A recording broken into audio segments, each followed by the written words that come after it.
ஒரு நகரத்தில் ரோஹித் என்ற சாதாரண மனிதன் ஒரு சிறிய பெட்ரோல் பங்கில் வேலை பார்த்து வந்தார். அவருக்கு பெரிய கனவுகள் இருந்தன. பணக்காரராக வேண்டும், ஒரு பெரிய வீடு வேண்டும், அவருக்கு பிடித்த கார், ஒரு கருப்பு மெர்சிடீஸ் பென்ஸ் கார் வேண்டும். ஆனால் கனவுகள் எளிதில் நிஜமாகாது. தினமும் அவர் பணக்காரர் கார்களில் பெட்ரோல் ஊற்றினாரே தவிர அந்த கார்களில் ஓட்டிப் பார்க்க முடியாத அவருடைய நிலை.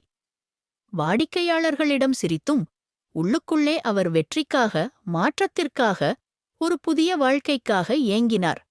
ஒரு நாள் ஒரு பிரகாசமான கருப்பு மெர்சிடீஸ் பென்ஸ் கார் பெட்ரோல் பம்புக்குள் வந்தது. ரோஹித் ஆச்சரியத்துடன் பார்க்கிறான். இதோ எனக்குப் பிடித்த கார் என்று அவர் மனத்தில் நினைத்தான். காரிலிருந்து ஒரு நன்றாக உடை அணிந்தவர் இறங்கினார். 2000 ரூபாய்க்கு பெட்ரோல் ஊத்துங்கள் என்றார். ரோஹித் காரை பார்த்தபடி நின்றார். அவர் அந்த கார் ஓட்டுபவராக இருப்பதை கற்பனை செய்தார். அந்த மனிதர் அவரை கவனித்தார். நன்றாக சிரித்தபடி, என்ன சிந்திக்கிறீர்கள் இளைஞரே என்று கேட்டார். ரோஹித் தயங்கினார். பின்னர் மெதுவாக சொன்னார், சார், இது என் கனவு கார். நான் ஒரு வெற்றியாளராக மாற வேண்டும். இப்படி ஒரு காரை ஒரு நாள் வாங்க வேண்டும் என்று ஆசைப்படுகிறேன். அந்த மனிதர் சில நிமிடங்கள் யோசித்தார். பின்னர் ஒரு விசிட்டிங் கார்டை எடுத்து அவரிடம் கொடுத்தார். இதோ என் அலுவலக முகவரி. நாளை வா, நான் உனக்கு தொழில்முறையைப் பற்றி கற்றுத்தருகிறேன். உண்மையாக உழைத்தால் ஒரு நாள் உனக்கே ஒரு மெர்சிடீஸ் கார் இருக்கும். பிறகு அவர் காரில் ஏறி புறப்பட்டார். ரோஹித் அந்த காரடை பார்த்தார். முதலில் அவர் உற்சாகமடைந்தார். ஆனால் பிறகு பயம் ஏற்பட்டது. இது ஏதாவது மோசடியா? அவர் என்னை ஏமாற்றுவாரா? நான் தோல்வியடைவேனா? அவர் அந்த காரடை ஒருமுறை மேலும் பார்த்தார். பிறகு அதை குப்பைத் தொட்டியில் போட்டுவிட்டார். அந்த கார்டுடன் ஒரு வாய்ப்பையும் அவர் வீணாக்கிவிட்டார். 3 வருடங்கள் கடந்தன. ரோஹித் இன்னும் அதே பெட்ரோல் பம்பில்தான் வேலை பார்த்துக் கொண்டிருந்தார். அவர் வாழ்க்கையில் எந்த மாற்றமும் வரவில்லை. ஒரு நாள் மேலும் ஒரு கருப்பு மெர்சிடீஸ் கார் பெட்ரோல் பம்புக்கு வந்தது. இது வேறு ஒருவருக்கு சொந்தமானது. அந்த மனிதர் காரிலிருந்து இறங்கி 2000 ரூபாய்க்கு பெட்ரோல் ஊத்துங்கள் என்றார்.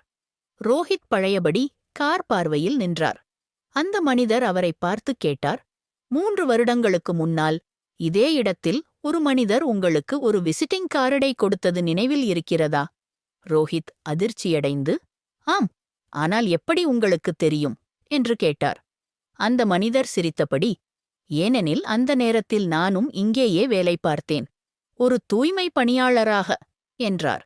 அந்த மனிதர் உங்களிடம் பேசியதை நான் கேட்டு இருந்தேன். நீங்கள் சென்ற பிறகு நீங்கள் போட்ட கார்டை நான் எடுத்துவிட்டேன். ரோஹித்தின் மனம் நிற்காமல் போனது. அந்த மனிதர் தொடர்ந்தார். நான் அந்த எண்ணை எடுத்தேன். அவரை அழைத்தேன். அவரிடம் கற்றேன். வியாபாரம் தொடங்கினேன். கடுமையாக உழைத்தேன்.